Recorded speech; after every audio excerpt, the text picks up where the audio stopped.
Accueillons Rizlan Banous de l'Université du Québec à Rimouski pour la thèse intitulée « Les bases épigénétiques de la tolérance thermique de l'omble de fontaine aux futures tendances du réchauffement climatique ».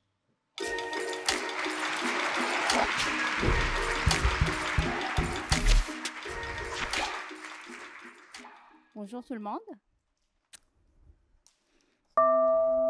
Le réchauffement climatique, c'est aujourd'hui.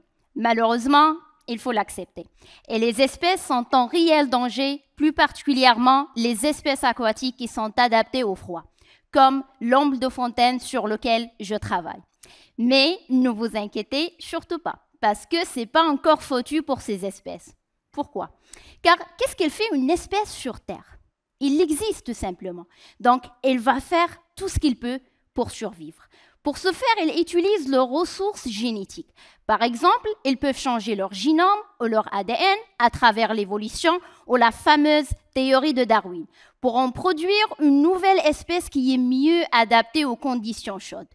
Ça peut marcher. Et ça a marché dans le passé. Mais le problème aujourd'hui, c'est que pour changer tout un génome, toute une séquence d'ADN, c'est quand même lourd. Et ça peut prendre jusqu'à des millions d'années. Alors que le réchauffement climatique, c'est aujourd'hui.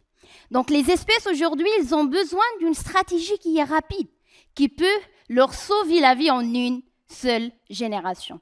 Cette stratégie, c'est de changer leur épigénome sans pouvoir changer leur génome ou leur ADN. Dans mon projet de thèse, j'utilise cette épigénétique pour prédire la réponse de l'omble de fontaine aux futures tendances de réchauffement climatique, pour dire ce qu'il va survivre, souffrir ou mourir. Vous allez me dire, mais ça veut dire quoi épigénétique? Bonne question. D'abord, épigénétique, ça veut dire quelque chose sur les gènes.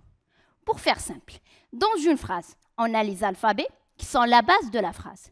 Et puis, il y a d'autres éléments décoratifs, comme les espaces, les ponctuations, les accents, etc. Ces éléments décoratifs, en fait, ils ne changent pas les alphabets, mais ils donnent sens à la phrase. Ils permettent de bien lire la phrase. Eh bien, l'ADN, c'est les alphabets.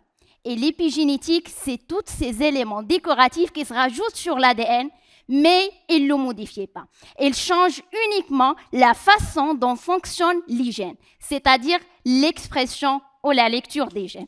Comment ça fonctionne? Dans des conditions chaudes, par exemple, l'épigénome, il va dire, toi, le gène de la croissance, on n'a pas besoin d'être gros pour survivre dans des conditions chaudes. Donc toi, tu dois être éteint. Va dormir, mais reste avec nous. Par contre, toi, le gène de métabolisme énergétique, on a besoin d'énergie, non? Donc toi, tu dois être bien allumé. Et comme ça, jusqu'à ce qu'il termine la totalité des gènes. Des fois, on a jusqu'à des millions de gènes que je suive, gène par gène, pour en produire au final ce qu'on appelle un nouveau phénotype, qui est mieux adapté aux conditions chaudes. Mais on a la même espèce, le même génome et surtout le même ADN. Merci.